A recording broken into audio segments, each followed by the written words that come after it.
K9 does the unexpected when his partner was ambushed by three strange men.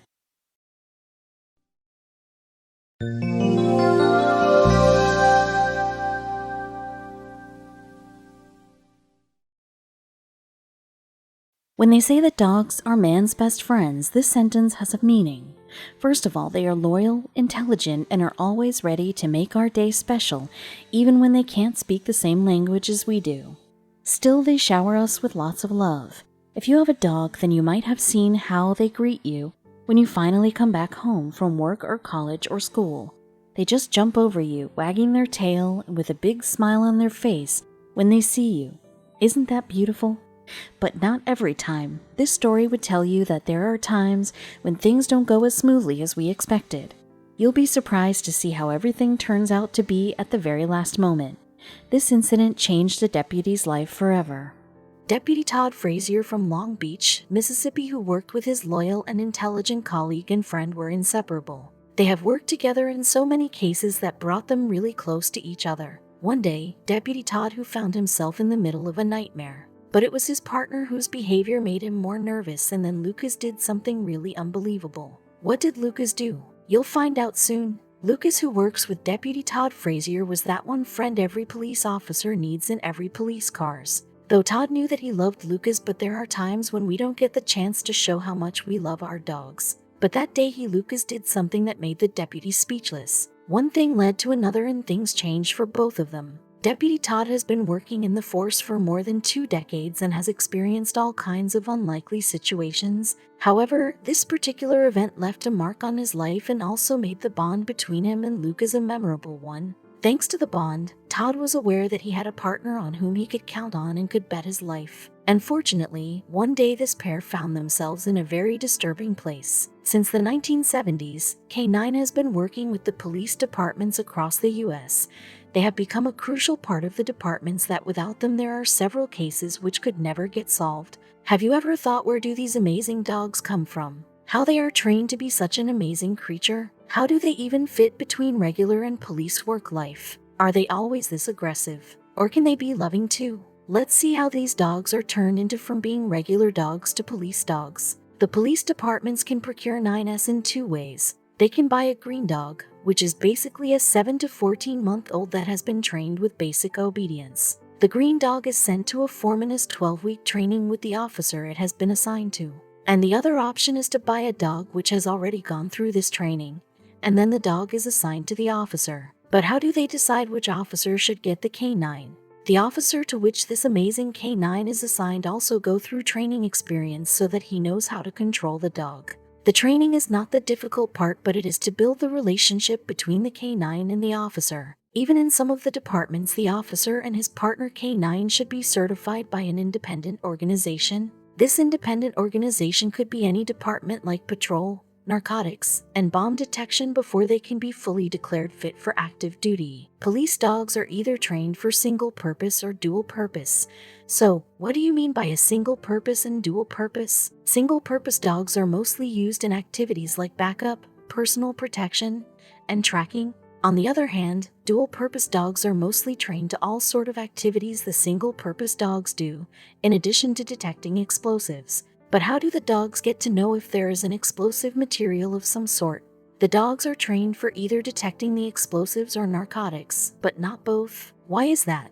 The reason is that dogs can't communicate with the assigned officer about the material it had found. And if the dog is trained for a specific task, then there would be no confusion about the material it has found, because a narcotics-trained dog would only be able to detect narcotics, and the dog which has been trained to detect the explosives items will only be able to detect those, which helps the police to take actions accordingly. Did you know why police dogs are trained in German commands? These dogs are trained in German, and 9S in the United States are also trained in the same language. A known language gives the owner more control over the dog. Though well-trained dogs don't respond to anyone other than their owners, still, the German commands give an extra protection layer. But why only German? It is believed that the dog training started in Germany, and a large percentage of police dogs come from German and European breeders, as they are more reputable due to their age-old dog training tradition. Just because they are police dogs, this doesn't mean they can't be loving.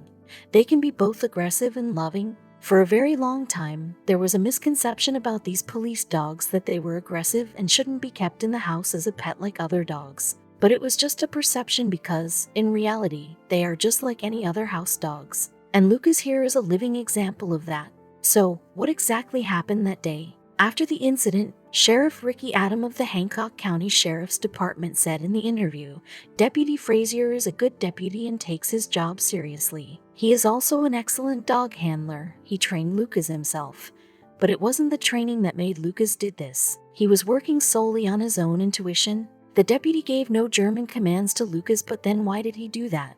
Todd Frazier and his partner Lucas were doing their regular job on a regular day. But little did he know Todd would find himself in the middle of the worst nightmare of his life. Todd was driving outside of the town when he spotted a car that was parked on the side of the road. Naturally, he stopped his car to check if everything was all right.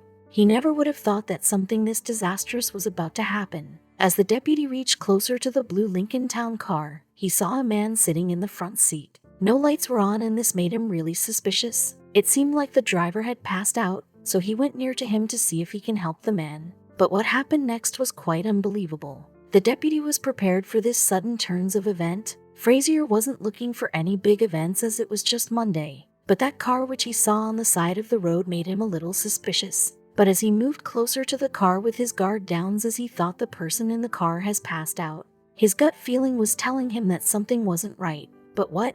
That he needs to find out? He brushed off his behavior because he thought there was no need for being paranoid. A moment later he heard a noise that came from the woods which was nothing, but then something was there. There was a sound in the woods which made the deputy a little alarmed, but then you hear all sort of noises in the woods, and this was no different. But you know, he was an officer and he had this habit of being extra vigilant in every situation, and when he saw a mysterious car his mind thought of sort of backstory for it. He decided to check the noise and see where it was coming from. He took out the torch to see the origin of the sound, but then how much can you see with the torchlight? He moved further in the woods in the direction of the noise. The noise was coming in breaks, and it was getting difficult for Deputy Todd to make the direction from which the noise was coming. He didn't realize that he has come very deep in the forest. It seemed like a waste of time, and he went back towards the car only to find himself in the middle of something disastrous. After he realized that he has come very deep into the forest, he chose to move back to his car, leaving the noise back in the forest. As he was walking towards the parked car, things seemed the way they were, but then as he reached to the spot, he was left completely stunned with the view. Hancock County Sheriff Chief Investigator Glenn Grannon told that the Deputy Todd was searching the car through its windows when the noise got louder, and two men jumped on him from behind and started assaulting him. The deputy tripped and fell to the ground as he was backing away from the vehicle, said Glenn. They grabbed Todd, and then something strange happened. One of the two men grabbed the deputy, dragging him into the woods. Grannon later told even the person who was sitting in the car before was with these two men. He accompanied them and helped the other two. The deputy was struggling very hard. In that moment he was feeling really helpless, but then he came up with a brilliant idea of fighting back. Yeah, you guessed right. Todd was a very lucky man. Every day at work, Todd spent his time with his loyal friend and partner Lucas. Lucas did something that we don't hear every day. Lucas is a black Belgian Malinois who has been trained to be on guard 24/7. Lucas has always been there for Todd, but that night he was in the car as Todd didn't find it important to bring him out. But when Lucas saw his partner being dragged in the woods, he wanted to help.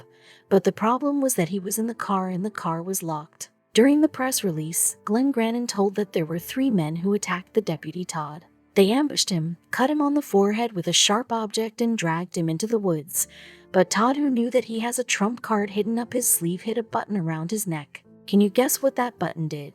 The button around the deputy's neck was remote to unlock the door of the patrol car. And the moment Lucas heard the car door open, he ran towards Todd. The attackers thought there was no way anyone would ever come here in the woods to save the deputy, but then Lucas bolted towards one of the attackers from the back and bit one of the attackers. It was a life and death situation for the deputy, as the attackers kept saying that they would slit his throat in the middle of the woods where no one would be able to find him. Obviously, he was terrified hearing this, as he didn't want this kind of end. But then Lucas was there to save his friend and partner. Sheriff Ricky Adams said that it was all because of Lucas and Todd was saved. Todd recalled the events. I could hear him coming. I couldn't see anything because the blood was all in my eyes, but I could hear him coming, growling and making these sounds. He sounded like a wolf. Lucas, who has been trained to spot the danger through a person's body language, was able to take action on his own and attack the attackers. Lucas jumped to bit one of the 3 attackers, who started to run away towards their car. But Lucas wouldn't let go of his leg, and as a result, Lucas was left with a hurt shoulder, a torn ligament, and a few teeth cut from the gums. But the dog acted like he was saying, "You should see the other guys." Todd stood up and called for backup and an ambulance because he was bleeding heavily. He was taken to the Hancock Medical Center, where he was admitted for a night before he was relieved. But what happened to the attackers, and most importantly, what about Lucas? Deputy Todd wasn't the first to get attacked like this, as there have been several attacks too in the area. We get a bolo from the state alerting us that the gangster disciples have put out in sauce, or shoot on sight, for police officers, said Chief Deputy Don Bass, who thinks what happened to Deputy Todd should be a wake-up call for the whole department. They told him they were going to slit his throat, and they were dragging him toward the woods. We're not a large agency, and all these guys have families. All thanks to Lucas. Because of him, Todd was left with few injuries and a cut on his forehead. After this incident, Todd took a decision that changed his life forever. Lucas was covered in blood which was not his. The blood was of Todd's attackers. Lucas did manage to bite all of them once before they ran away from the scene. Lucas' action tells us how much he loves Todd. On the department's Facebook page, they described Lucas' heroic action and how he managed to save Todd. If Lucas wouldn't have been there, Todd wouldn't have been still alive, as the attackers seemed pretty much serious when they said they will harm Todd in all sort of possible ways. Todd was also thankful for the advanced technology through which he was able to call for help. Lucas has proved that K9 units are the necessities for the officers. He would put his life on the line for me. He is a deputy. I would die for him too, said Deputy Todd. Lucas even received the Hero of the Year award, which was given to him from the Hancock County Sheriff's Department.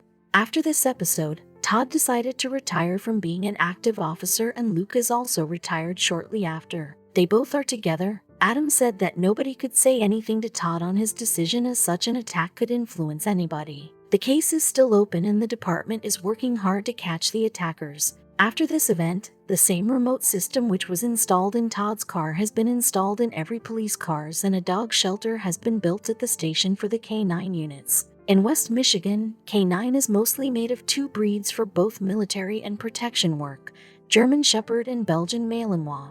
Other than these 2 breeds, Labrador Retrievers and Giant Schnauzers are also used in police work. These breeds are born hunters, and due to this reason, they are put into police works. But there are a few conditions before they can be admitted for police work. Not all dogs can be admitted for police works. The dogs should have a natural drive for ball drive, which is that they should really be into play fetch. They also need to be smart, obviously, but they should also be social by nature, because in police work they meet different people on a regular basis. This question is hotly debated in the service dog industry. Some believe that both male and female catch up the training at the same speed. But there are few who believe that male dogs should be put in police work, as they are always on. On the other hand, female dogs do get moody sometimes and disobey the orders. Yes, even the dogs can opt out of the police dog school, but that only happens due to health-related issues or injury. And if a dog flunks out of the training, they are reassigned for other services like service dogs for emotional support. And if reassignment is out of the question, then they are put into a foster until they can get a permanent home. The dogs who are selected for police works are also trained for lights and sirens. In that training, dogs start to pick up the sound of sirens, the same way they identify home bells. The trained dogs get super excited after hearing the sirens, as they know that they would be leaving for work now. After this incident, one thing is for sure, that the Deputy Todd trained Lucas very well. Lucas was active, loyal, and ready for any type of action in the field. He was so familiar with the body language because even without hearing a single word from Todd's mouth, he was able to make what his partner needed, and he asked to do something, and he did what he does best. We wish they stayed together all their lives, and their bond has proved why dogs are known to be humans' best friend. Though the incident was literally heartbreaking and terrifying, still this all turned out for something positive, as the department became more aware of the situation. We wish incidents like this didn't happen to any police officer ever again.